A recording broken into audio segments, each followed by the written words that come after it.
Long ago, in a land where the sun burned the grass golden and the baobab trees whispered secrets to the wind, there lived a young hunter named Kwame. Kwame was strong, fearless, and proud. He carried his spear like a king's staff, his steps heavy with confidence. But one season, famine came.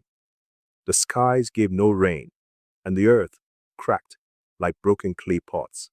The animals vanished into the deep forest. Day after day, the hunters returned empty-handed.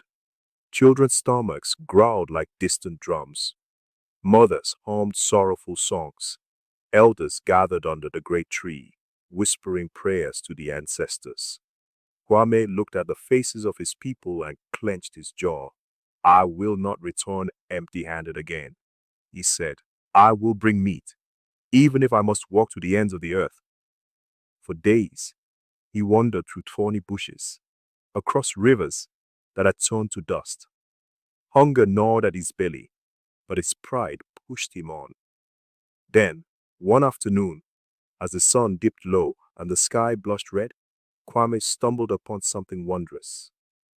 A river he had never seen before, wide and glittering like molten silver. By its edge stood a creature so beautiful it stole his breath. A gazelle, horns like crescent moons, eyes bright as stars. Kwame grinned. Tonight, my people will feast. He raised his spear, but then a voice, soft and echoing, like a song in the wind, spoke. Hunter, do not strike. Kwame froze. His heart thudded. Who speaks? The waters rippled, and from their depths rose a figure, a woman of impossible beauty. Her skin shimmered like moonlight on water. Her hair flowed like river reeds, and her eyes were deep as the night sky. I am Adisa, spirit of this river, she said. That gazelle is sacred to me. Harm it, and you harm the balance of this land. Kwame gripped his spear tighter. My people starve, he said. Your river cannot fill their bellies. Adisa smiled, slow and knowing. I can give you more than a meal, hunter.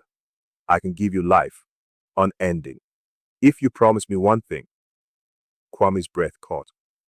What is your price? Adisa lifted a hand, and the river shimmered with power. Swear to honor the river. Take only what you need, and every season return with an offering of your first catch. Kwame thought of the hollow-eyed children, the tired faces of his people. He nodded. I swear. Adisa touched the water, and suddenly fish rose like silver rain. Fat, shining fish, leaping into his baskets until they overflowed. Kwame's heart soared.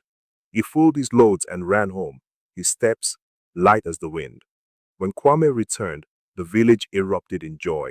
Fires blazed, drums beat, voices rose in song.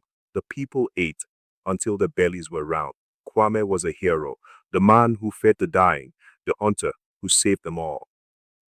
But as the days passed, the story grew, and so did Kwame's pride. People bowed when he passed. Women smiled at him. Men called him the Blessed One. And every season, Kwame kept his promise. At first, he brought his first catch to the river, laying it on the bank as an offering, and the river gave more. But fame is a hunger greater than famine. One night, as he sat in his new hut, bigger than any in the village, Kwame whispered to himself, why should I give back what is mine? I am the one who walks, hunts, carries the weight. Why should I bow to a river? That season, he gave nothing. Yet the fish still came. Kwame laughed. The spirit is weak, or perhaps she has forgotten.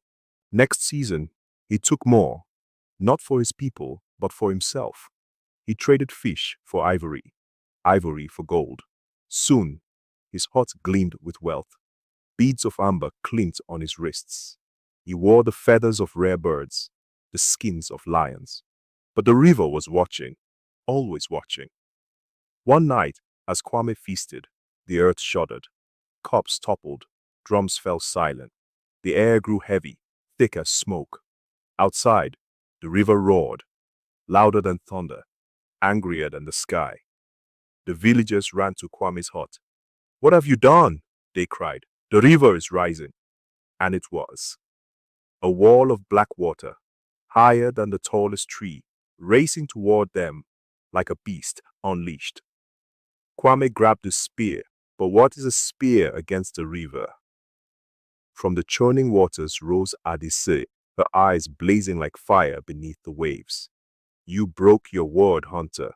You took what was sacred. You fed your greed. Now the river will feed on you." The water surged. It swallowed huts, cattle, men, women, and Kwame. He screamed, but his voice was drowned by the roaring flood. When the river calmed, nothing remained.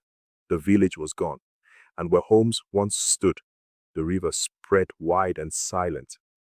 They say that even now, when the moon is full and the river runs silver, you can hear Kwame's voice in the rushing water, whispering promises he can never keep.